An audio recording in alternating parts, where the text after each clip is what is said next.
Good morning, good afternoon, good evening, good day to everybody out there. My name is Jason Weiss, and I am here with the Ask Jason Weiss show. I am both an attorney and a coach, but nothing here today. And again, nothing here today is legal advice. Should you need legal advice, go speak to an attorney, hire somebody, no problem. But anything we talk about today is not legal advice. So with that being said, I am honored, privileged, and so excited to have one of my longest friends ever, Seth Levit, on the show. I remember when I popped into the University of Florida, moved into Jennings Hall, and there was this guy there, and who had a lot more hair. yeah, and mine was not as gray as it is today. This guy right here, he was someone that I was able to go to as just asking questions, simple as, hey, where can I go pick up a basketball game or a football game, or hey, what kind of class is there, or what's good at the University of Florida, or he was just a resource that blew my mind. And Seth and I have stayed in touch. I don't want to date either one of us, but I started there in 93. So I know him since 1993. Yikes. All that means is that we're both old, but I'm older.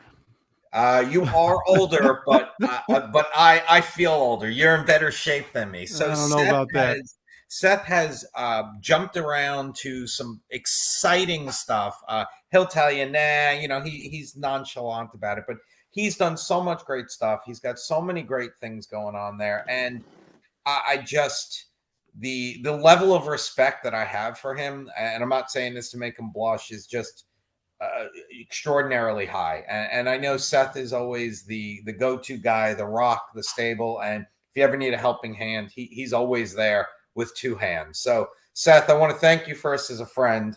And then I want to thank you also for everything that you do in the community. And that's one of the ththings I want to talk about.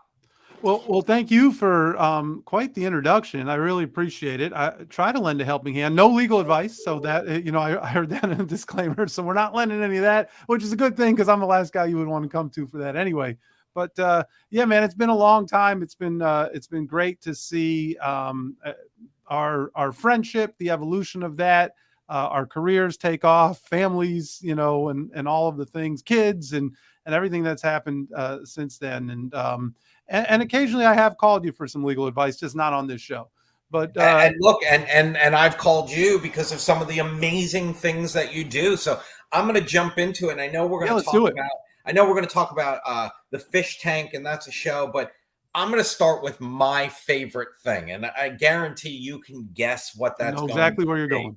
So Seth is the executive director of the Jason Taylor Foundation, and it's a phenomenal foundation. They do so many great things, but they do one event every year, and it's Labor Day weekend. It's usually the Monday, where they do something called Cool Gear for the school year. And what that allows people to do is help. And how do they help? We, as business owners, as sponsors, as members of the community, we are asked to help basically sponsor a young man or a young woman who maybe need a little bit more. And I'm going to do a bad disservice. So I'm going to let You're doing great. I think you're doing great. Yeah. Well, I mean, so basically it just allows us an opportunity to give children that may not have the new clothing, the new shoes, the new outfit to go to school. Yeah. And we knew, I mean, when I was growing up, it was the Zips. Those were the cool sneakers. Zips. You want to talk about aging yourself. Yep. They were Zips. And unfortunately, my parents couldn't afford them. Yeah. So, I was wearing Nikes, and Nikes are just like, who wants to wear Nikes? Now forget about it. We're going on apps and buying Nikes for $240 and reselling them for $800. Not my kids. No, we're buying them and selling them. Oh, I see. Well, that sounds right. And yes, enterprising. Yes. That's my son. Right. But Yeah, but So you nailed it. So Cool Gear for the School Year is a program that we created 16, 17 years ago. And it's exactly that. We take 60 kids every year to Old Navy. And those kids are given $300 each to go shopping. And we raise that money from generous members of the community like yourself, Jason, because you and Tova and your family always support at least 2 kids a year, which is amazing. But, we walk in and in an hour, these kids spend $18,000 at Old Navy, and we just take over the whole store. The Old Navy here in Davie is amazing because they shut the store down for us. We bring in celebrities to help shop. Pre-COVID, we would bring the donors in as well, and they got to shop with the kids. And I know that was very meaningful to you because you would bring your kids and let them see what paying it forward looks like, which I thought was awesome. That you were not only helping other kids, but you were teaching your kids to be the next philanthropist. So I thought that was really special.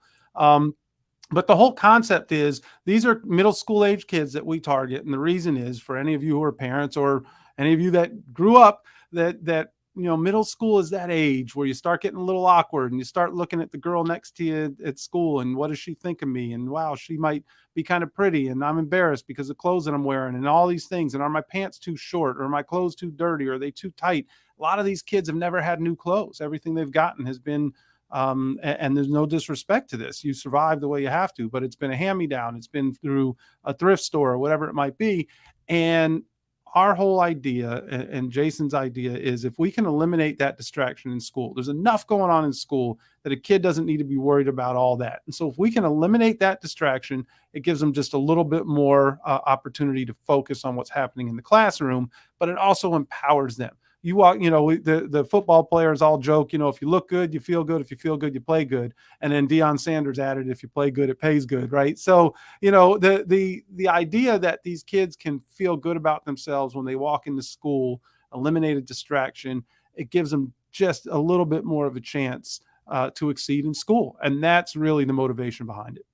Yeah, and it's great. And my favorite part, honestly, was taking my kids. I mean, I started with my son. I think he was 4 or 5 years old, and we went up until COVID. We were there every year, and then my daughter, when she was old enough, she would come in. And I'm not gonna sugarcoat it. My son was always like, "Hey, I want to shop with so and so or something like that," which was great, but at the end of the day, he would always say to me, like, "Dad, I felt good. That was great." And it's trickled through. So, my son, he set up his own 501c3 with the help of Dad, and I've had him on the show and we donate things and we do that. And, we're coming up to Christmas time in the next, 20 days, 18 days, whatever it is. And I was at a conference yesterday and I was telling everybody, my favorite time of the year. And they're like, "I know, I like to give presents." I'm like, "No, I went out, I spent a couple $100 on footballs, basketballs, and soccer balls. And last year we stood in front of the 7-Eleven and anybody that would walk in, we'd say, 'Sir, ma'am, do you have a child?' 'No.' 'Do you have a grandchild?' 'No.' 'Do you have a niece or a nephew?' 'Yes.' 'What sport do they like?' 'Oh, they love football.' 'Sir, here's a football. Please I love bring it. to your Very kid." cool. Very cool. Not surprising, but very cool. And it was awesome. But that all flows into Seth, and that's why I think, your entire life, yes, you've been surrounded by glitz and glamour and athletes and all this, but at the same time, you've remained grounded and you're always looking, what can I do to help others? And that is amazing. And when you think of philanthropy, this is a guy right here that just constantly is doing for others. Be it the Jason Taylor Foundation, the fish tank, the Blue Apple Poetry. I mean, there are so many things that I could go down. So I'm going to ask you, what is one of your favorite philanthropic things that you get to do? Yeah, that's a tough one, man. Right? Like, who's your favorite kid? Tell me which one. And To me, it's easy. My daughter is my favorite daughter. My son's my favorite son. Right. Well, there you go. There you go. You sound like a PR guy, which is what I was in a former life. Man, I love so much of what we do. Cool Gear is very special. I think that our donors really appreciate it because it's so tangible. It's, you buy into a foundation. So many folks that are philanthropic buy into a foundation and they support, and you trust. You write that check, you slide the credit card. You trust that organization is going to do things that you believe in. But Cool Gear, you get to see it. You really get to, and it's so tangible. Here's $300. How's it going to be used? Is there any overhead? Nope. $300 is $300 in clothing. That's how it's used. So Cool Gear is really a great one. You mentioned Blue Apple Poetry. That one is very meaningful because it was just, it was inspired by one of our young people in our after school reading program. And I So was I'll stop you. You mentioned two things. So first talk about Blue Apple Poetry and then roll it into what is your after school activity. Cause sure. I'm going to do it in reverse if you don't mind. Right. And so we have the Jason Taylor Reading Room. It's in Miramar. It used to be at a recreational center that was owned by the city, and now it operates at a new Renaissance Middle School in Miramar. But it's an after school literacy based program. Not a homework assistance program, although we do provide that, but we have our own curriculum.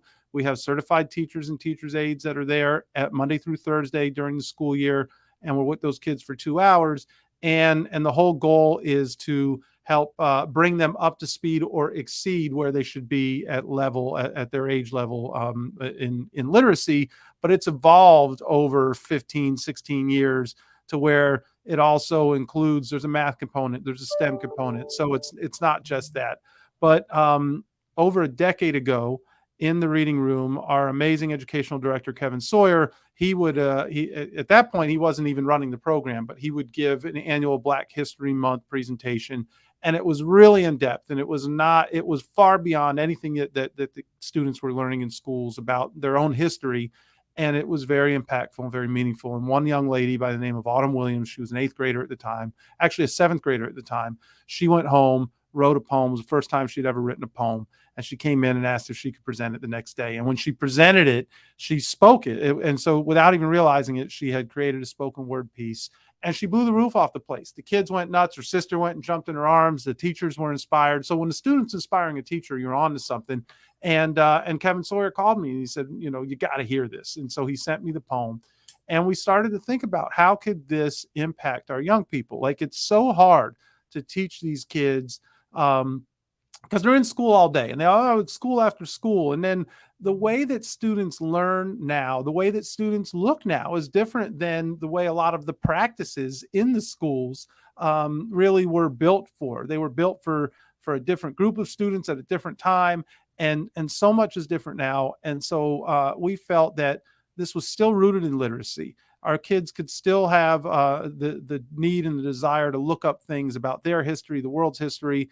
They need to think critically. They need to write creatively, but it gave them the freedom to tell their own story as well. And so when you have a young person that is always told what's important and who they should learn about, and you flip that over and you say, you're important, tell us your story, and we're going to celebrate it, it becomes very meaningful. And so we started a program in the Jason Taylor Reading Room, and it was called the Omari Hardwick Blue Apple Poetry Corner. Omari Hardwick, as many of you may know, he's a famous actor now. He probably the role he's most known for is Ghost in the show Power. It was a hit show on the Stars Network, and he's gone on to do great things. At that point in time, he was an up-and-coming actor, but he was a friend of mine from actually one of my best friends, Marcellus Haynes, who you knew from Jennings Hall. All roads lead back to Florida.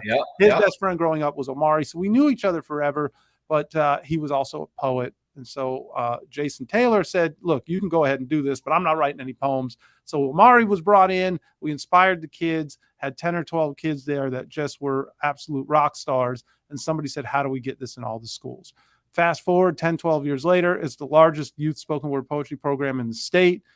We at one point were in 70 something schools. It's probably, since COVID, we're probably in the 40 to 50 range.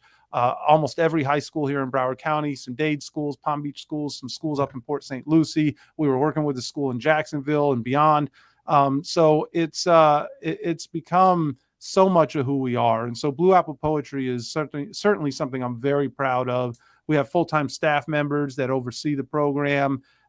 We have teaching artists who were students in the program who went off to college. Some of them are still in college, but they now are paid to go into the schools and pay it forward and work with other young people and just to cultivate that culture and help them improve their writing and their poetry and again, just empower young people. So Blue Apple Poetry is very important to me. We just launched a program that's near and dear to my heart. As you know, Jason, immediately out of school, I worked for the Miami Dolphins. And so I did for 8 years. I did PR for the Dolphins. It's how Jason Taylor and I got connected. And ultimately in 2004, I left the Dolphins. We started this organization. 18 years later, here I am.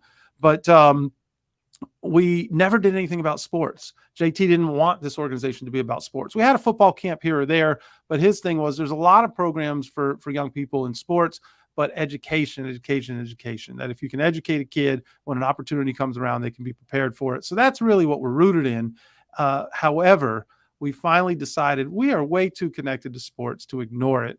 But what we're doing is it's not another football camp, and no disrespect to those who do football camps, but we launched the Jason Taylor Careers in Sports Network. And the idea is that there are young people that feel like the only way you can work in sports is to carry a ball, is to knock somebody down, is to hit a baseball, whatever it might be.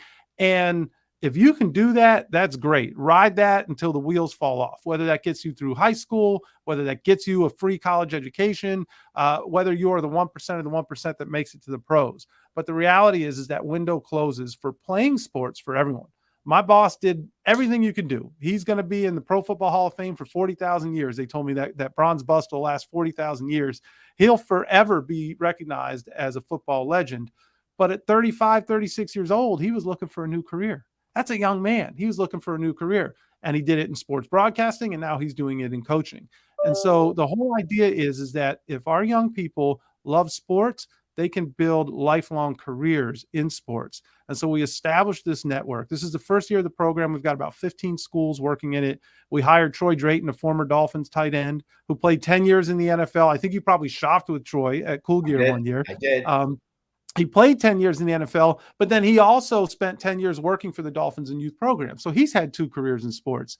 And these kids are starting to do amazing things. And we focus on sports media relations, sports marketing, social media, game day event management. And I always forget one, and it's always a different one every time. On sports broadcasting, my goodness, how could I forget that one? And the things that these kids are doing already is incredible. My alma mater, Piper High School, they live stream their games. Piper High School live streams their games on YouTube, just like you're doing here. They just are launching podcasts now. They just launched a website. It's become one of the hottest clubs on campus. Cypress Bay is doing it. Right now, Troy's while we're doing this interview, he's in Boyd Anderson High School speaking to a group of kids about the program. So I'm very proud of it, where it's going, and we're only scratching the surface, but I think it's the next big thing for our organization. And I love it. And what I love is you can see the passion when you talk. You could see, you asked me, how was work today? It was all right. I handled the hearing. I drafted a contract. I did whatever. But, you talk about, hey, what'd you do today? Oh my God, I got this broadcasting thing and all of this. And you're surrounded by, most people be like, oh my God, the best job ever. He gets to work with Jason Taylor and the Dolphins and all this and all that. And I'm sure there's plenty of great glitz and glamour that comes with that. But the reality, what I loved is what you said. Hey, you may not be able to catch the ball, but you could surely make it so that you can explain to someone on the air what it looked like, what it sounded like, how to get them to the best experience, how to get the best view, there are so many things that we don't think that are part of the sports realm. Right. It's not only carrying the ball, kicking the ball, throwing the ball. There's so much. How do we get the ball to the game? We need a logistics person. We need a transportation person. Exactly. I was just in Austin, Texas. My brother just came into the United States. He is the assistant coach of Stuttgart's, the soccer team. Okay. And there was one young lady there who was just incredible, and she helped me with my parents, getting them on and off team buses and making sure they were okay. And I offered her a little something as a thank you. She refused it. So it was just, there are so many things that we don't think about that goes into an event, that goes into something that hopefully people listening, and there are young people listening and old people listening, everybody listening, they're like, I never thought of that. That might be great. More importantly, hopefully they're checking out the Jason Taylor Foundation site, and, they want to get involved. They want to donate. They want to do, JasonTaylorFoundation.org. Go ahead, check it out, contribute what you can, donate your time, donate your energy, donate your money, whatever it is. And Seth has zero agenda here. This is me pushing it. Why am I pushing it? Because I'm such a huge believer. And the stuff that you all do as an organization is incredible. So what we're going to do, and we're going to pick right back up in about 2 or 3 minutes, we're going to go to a commercial break. And then, Seth, I'm going to talk to you about how you integrated the foundation into a sports law class that I used to teach, and how you work with volunteers and how you get people involved. So we're going to get into that. And then we're going to talk about the fish tank, because a lot of people want to know what that is. And it's not just, fish swimming around. So definitely not. So we'll come back. We'll talk about the fish tank. We'll talk about a little bit more of how you got students involved. And then I'm going to ask you the really tough questions. So we'll go from there. Don't worry. I can't wait. You're good. So, Cece, we're ready for our commercial, and we'll be back.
So we are back. Thank you to our sponsors. I am Jason Weiss. This is the Ask Jason Weiss show. Although I am an attorney, I am not practicing law during this show. You cannot get any legal advice from me or anybody on this show. And if you rely upon what we say, it is not legal advice. There is no attorney-client privilege attached to anything here. So like I said before, I have with me Seth Levit. And he is the executive director of the Jason Taylor Foundation and co-host of The Fish Tank, where he co-hosts with OJ McDuffie. So, Seth, for all of us down here, what is The Fish Tank? Yeah, so it's a podcast, and it's a podcast that's a part of the Miami Dolphins podcast network. It's something that you mentioned, OJ McDuffie. For those who are not football fans, OJ was a two-time Miami Dolphins MVP, played 9 years for the Dolphins, and was one of Dan Marino's favorite targets. Just a really talented wide receiver. Also a great guy who does incredible philanthropic work. But about 4 years ago or so, I was intrigued by something a local sports writer was doing in creating a podcast network. And my whole career has been behind the scenes. I was a PR guy for the Dolphins. I helped set up interviews. I helped prep players for interviews. I've written speeches and so on and so forth, helped produce some shows. But it was never in front of the camera or on the microphone. And even with the foundation, while I've been interviewed for things, it just wasn't my forte. But I was hearing about what this guy was doing, and he was also bringing in, what the brilliance of the podcast world is. He was bringing in fans that were content creators, and they started to produce shows. You've got attorneys producing shows. I mean, the podcast world, as we all know, has just exploded in an unbelievable way. I just heard something the other day that there are 1,000 new podcasts being launched per day. 1,000 new podcasts per day. Think about that number. It's absolutely insane. But I was like, well, you know what? I could do this. If all these guys are doing this, I've got stories to tell. I could do this. I've had some pretty fun experiences. I've got a pretty good network. If you opened up using the old proverbial Rolodex, which anybody who's under the age of 40 would laugh and say, what the hell is that? But, okay, in my phone, my contacts, I've got some pretty good ones. And I said, this would be a lot of fun. OJ and I talked about it. He was all for it. And 4 years later, we're part of the Dolphins podcast network. We're now doing the post-game show for the Dolphins on WQAM radio after every game, and all these different layers of this show. But basically, the Fish Tank is it's narrative driven. It's storytelling. It's not X's and O's. If you don't want to hear about who won the game and who lost and what player did this and that, we could care less. But we'd love to tell you about the time that Zach Thomas and Larry Izzo, in a bet, decided they could go swim a mile out in the ocean in Fort Lauderdale Beach and back, which was an absolute disaster. The guys almost drowned, and we love to tell great stories. We love to talk about what was being said in the huddle prior to one of your favorite plays, what happened afterwards, why was this guy pissed at this guy, and just a behind the scenes look at, pulling the curtain back a little bit about your favorite players. Who are these guys under the helmet beyond just someone that could block or tackle or throw a touchdown? And we like to have a good time. We definitely let our hair down if I had any. We have a good time with the show. Sometimes the language, I will say, forewarn this, my wife gets upset with me, but sometimes the language, and I'm a habitual offender, but it is a little bit more like what you would hear on the sideline or in the locker room than maybe in the boardroom occasionally. But ultimately is just about good storytelling. We just had Alex Marvez, who was a longtime writer for the Sun Sentinel, who covered the Dolphins. He had amazing stories. We had a guy by the name of Brendan Nyambadejo who was just on. He was a linebacker for 2 years with the Dolphins, and then went on to be in 3 Pro Bowls with both the Bears and the Ravens, won a couple Super Bowls, but he also was a champion for the LGBTQ community. He's now an entrepreneur and owns like 50-something Orange Theories around the country. He had really great things to say. But, you name it, Ricky Williams, Zach Thomas, Jason Taylor, Jay Fiedler, OJ's on every episode. Larry Zonka. I mean, these guys have all been on the show. Channing Crowder. Channing's been on 3 times. And I remember the first one I ever listened to. I was in the car and I had my wife, my son, my daughter, and Seth gave the disclaimer. There might be a little bit. I tried to tell you. He did. No. He did. He said there might be some language. And when it was all done, my daughter, she wasn't really paying attention. I think she had there weren't wireless earbuds at the time, but she was wearing, her headphones. And my son's like, Dad, we talk worse than that in the huddle. So I'm like, okay. So it's okay. But all right.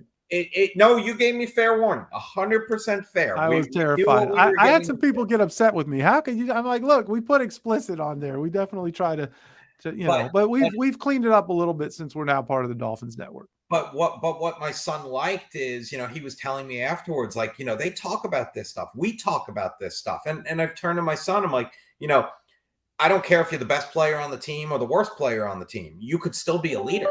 Right. You could go in there. You could tell them, guys, look, we just gave up 3 goals. We're still in this. We're up by 1. We're down by 3. Let's not give up.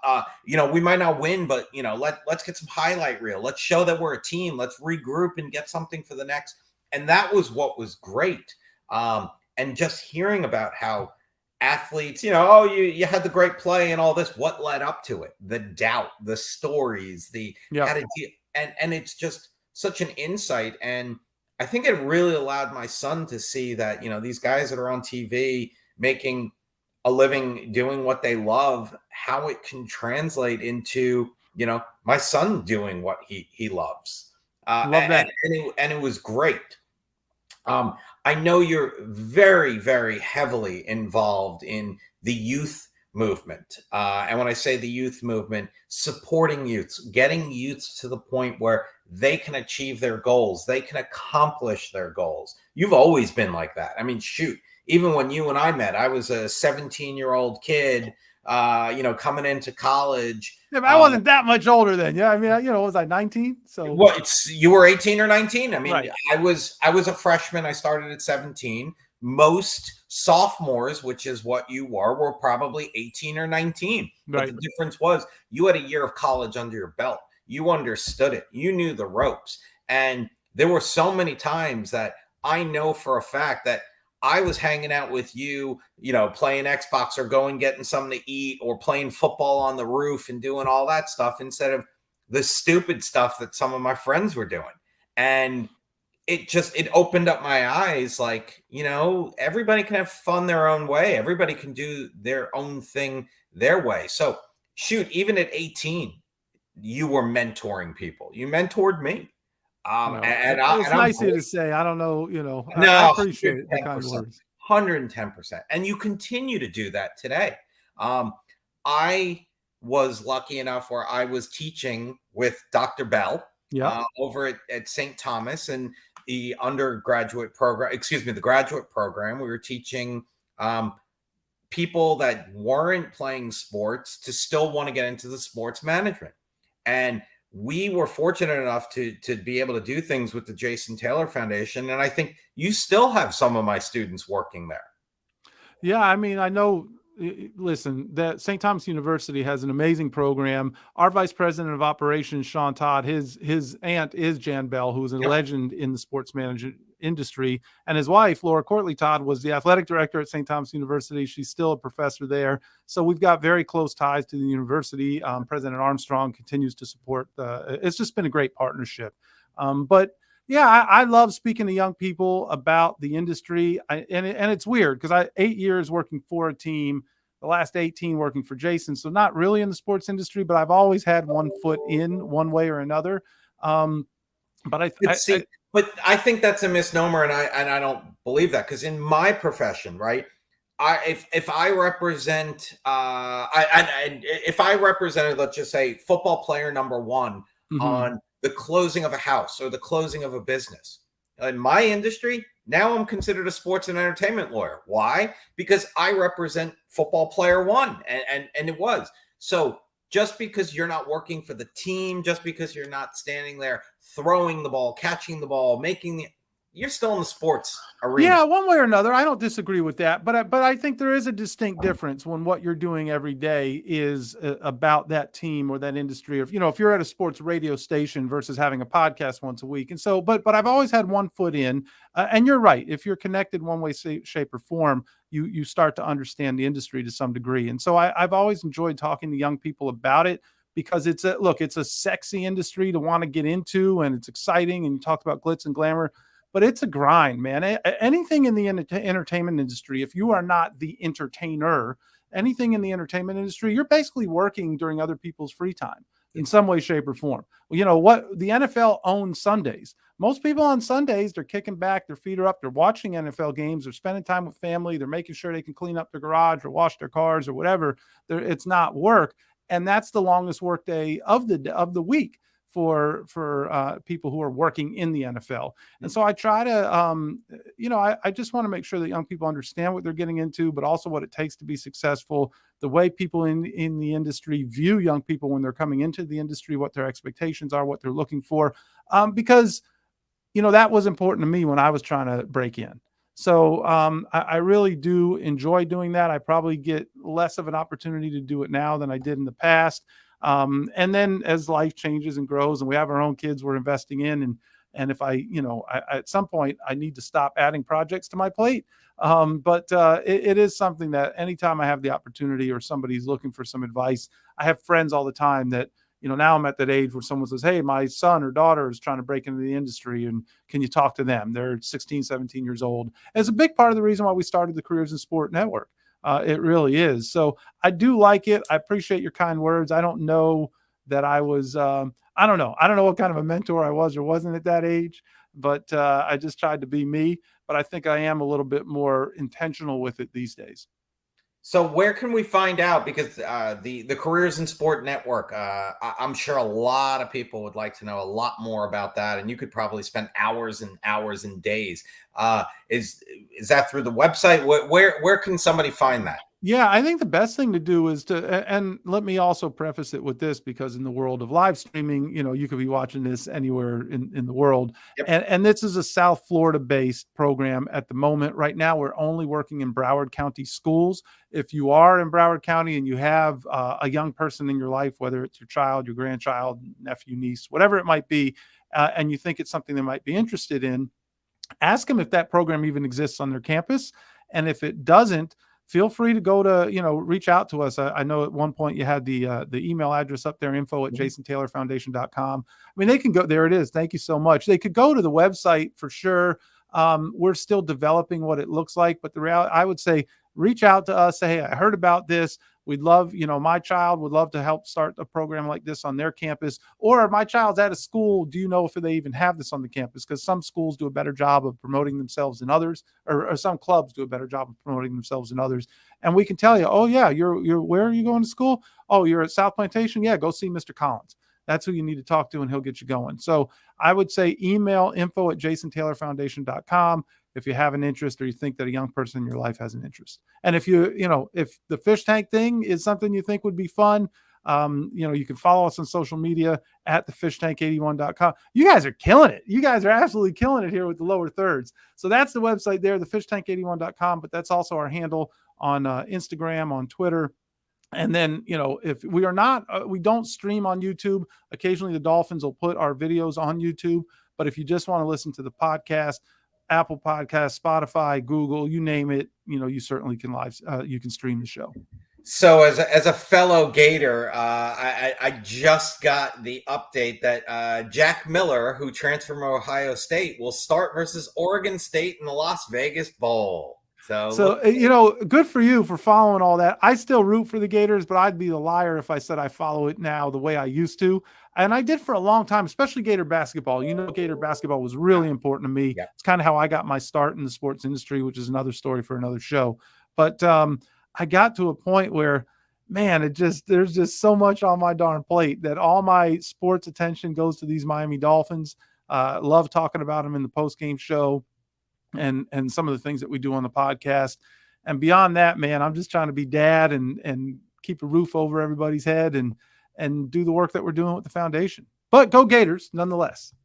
Now, I won't put you on the spot because this gets you in trouble, but your son must have a favorite athlete.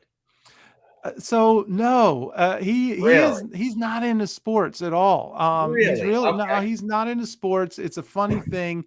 Now he knows the Miami Dolphins are part of our family, and so he's been to some Dolphin games, and he knows who JT is because he's met him and all of those things.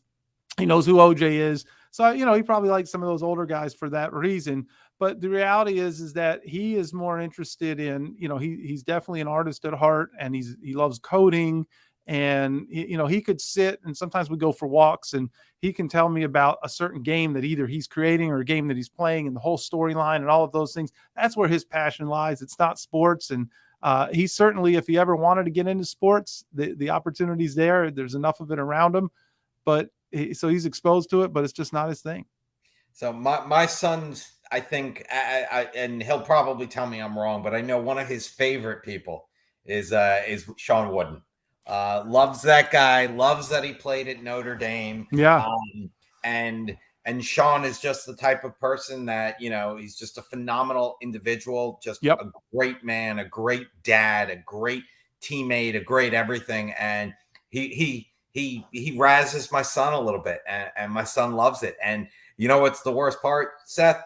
That next time we see Sean, hopefully at either the Cool Gear or a Jason Taylor event or a Dolphins game or whatever it is, Sean's going to have to look up at Logan for the first time.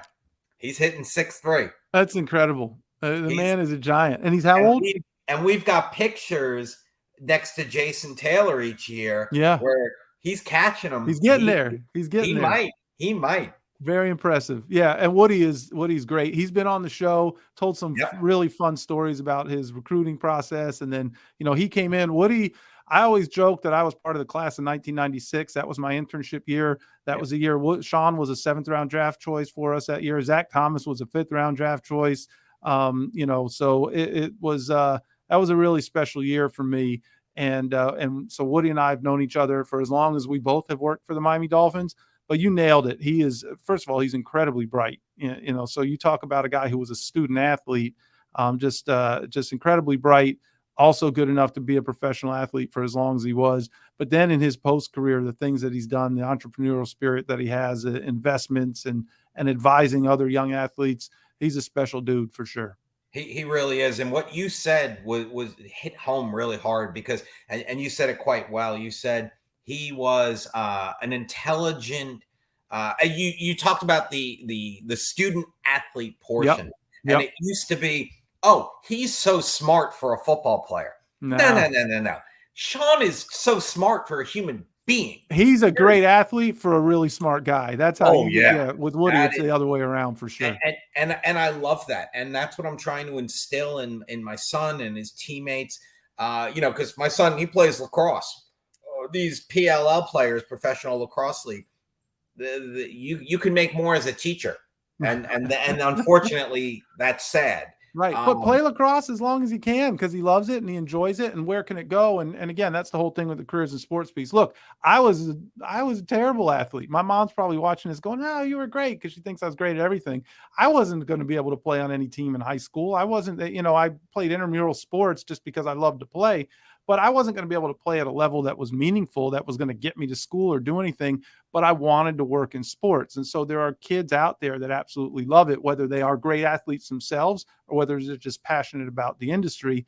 And there's opportunities for them there, and they need to understand that. And the biggest thing I think you hit on is you got to follow that passion. One of my friends, his son works with the Duke basketball team doing stats. Another one is doing conditioning. My brother, who played professional soccer over in Germany, he's now working one-on-one with these players to get them in the prime physical spot. That's where it is. And coaching. He played, he understands, he gets it. So usually at this point in time, I'll ask a question like, your favorite movie, your favorite this, your favorite that. Who, as a human being and an athlete, and we'll narrow it down to just athletes. Okay. Kind of like when you left after shaking his or her hand, or you left, like that was the one person that if you could have said, oh, I really wanted his or her autograph because I know I don't do that type of thing, but oh my God, that would be the one person. Yeah, that's so I mean, there's layers to that. That's an interesting question. I mean, I've been fortunate to meet a lot of really cool people for what they've accomplished in the world of sports, right? Ultimately everybody's just a person.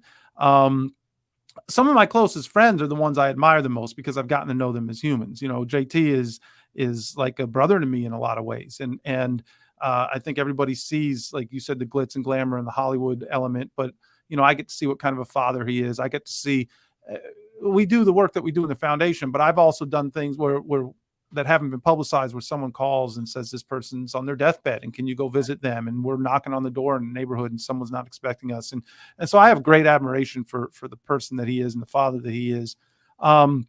Meeting Dan Marino for the first time was a big deal for me. Working with him, he was definitely someone growing up that was just, I had other favorite players because everyone loved Dan Marino, but it was, I mean, he's iconic. And so that was really cool for me to meet him, then work with him for 4 years. And to this day, if I see Dan, hey, Seth, gives me a big hug. And, that's a pretty special one for me. I drew a picture of him.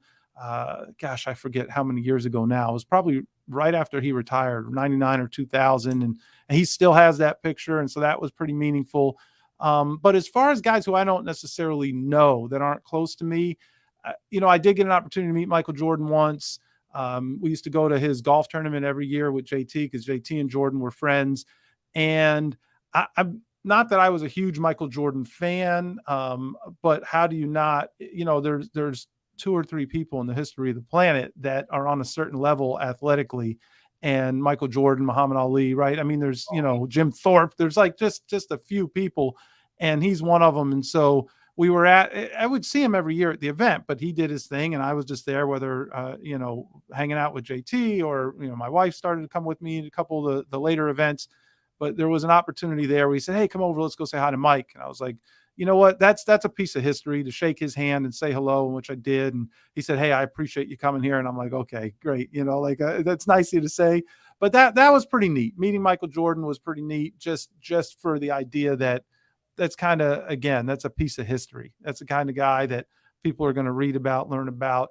Athletes to this day are going to continue to chase and want to quote unquote be like Mike. So that was a cool deal. Oh yeah, that's awesome.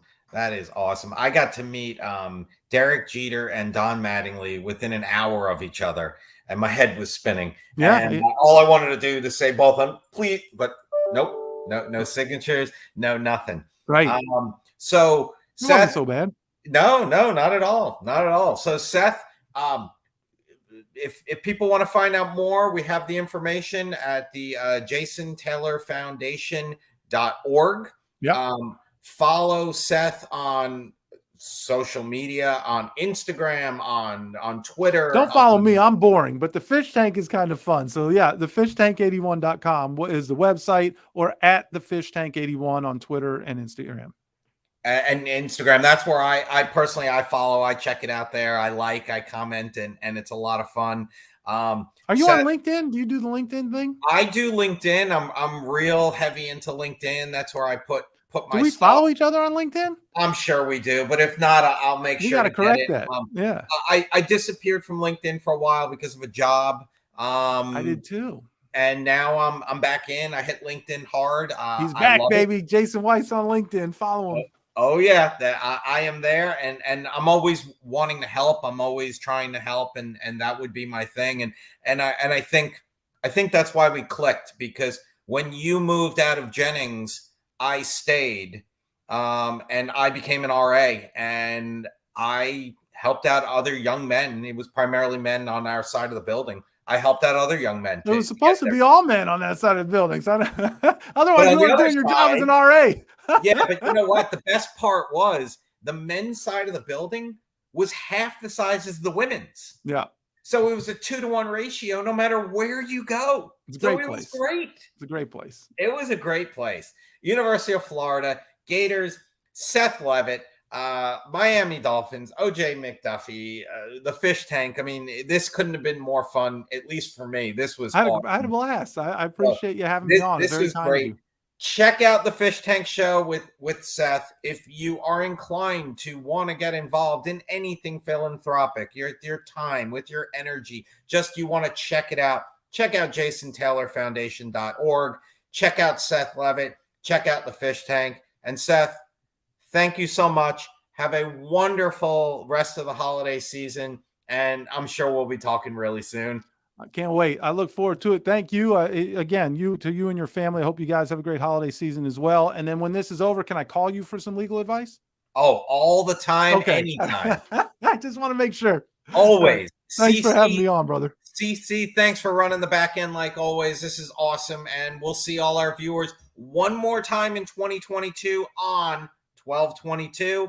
And I am hopeful that I can get my little girl to possibly come on and talk about her new product that she's launching called My Lazy Wear. So let's go from there. CC, take it away.